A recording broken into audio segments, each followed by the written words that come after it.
In the name of God who is most gracious and merciful.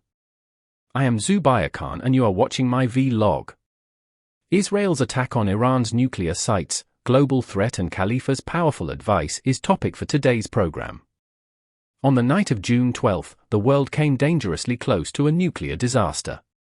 Israel launched a bold and destructive attack on Iran's nuclear facilities, and what happened next should concern every single one of us.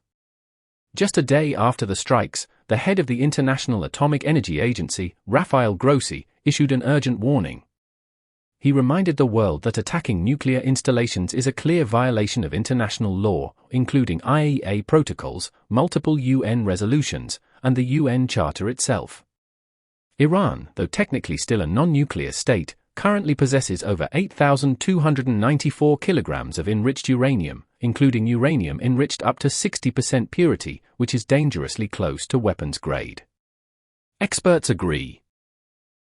If Iran chooses to weaponize, it could create its first nuclear bomb in just 1 week. President Donald Trump reportedly saw the threat coming and laid out a two-phase strategy: engage Iran in dialogue, and when diplomacy failed, launch military action through Israel. The first wave of strikes involved around 200 Israeli aircraft, showing clear signs of long-term planning. The jets traveled thousands of kilometers, the distance that requires mid-air refueling, something only the United States military can provide. This wasn't just an Israeli mission. It was a joint operation, carefully coordinated and heavily backed by the US. The worst hit was Natanz, Iran's main uranium enrichment facility. Reports now confirm that large parts of the site have been destroyed, and radioactive contamination has begun to spread. And the danger doesn't stop at Iran's borders. Experts warn that radiation could spill over into neighboring countries, including Pakistan and Afghanistan. With Israel still launching further strikes, Iran's ability to contain the radiation is severely limited. In retaliation, Iran launched hundreds of drones and missiles. But just like in the past, these attacks had minimal effect. Only 1 Israeli woman was killed, and 7 were injured. And yet, the outrage from mainstream media and social media influencers was deafening. Western channels and local media went into a frenzy, amplifying the Israeli narrative, while the core issue, repeated violations of international law, was ignored. If Muslim countries truly want to protect themselves, then missiles are not the answer, unity is.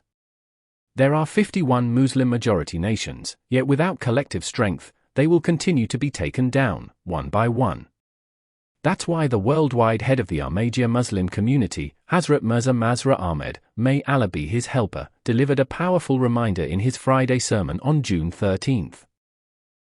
He urged all Muslims to rise above sectarianism, political rivalries, and disunity, and instead, embrace unity, brotherhood, and collective purpose. Because real strength and divine blessings come only through unity. The advice of the Caliph of Islam is rooted in love for humanity and concern for all nations. Let's pray that Muslim leaders listen, understand, and act before it's too late. May Allah unite the Ummah and protect the world from the horrors of atomic catastrophe. Ameen.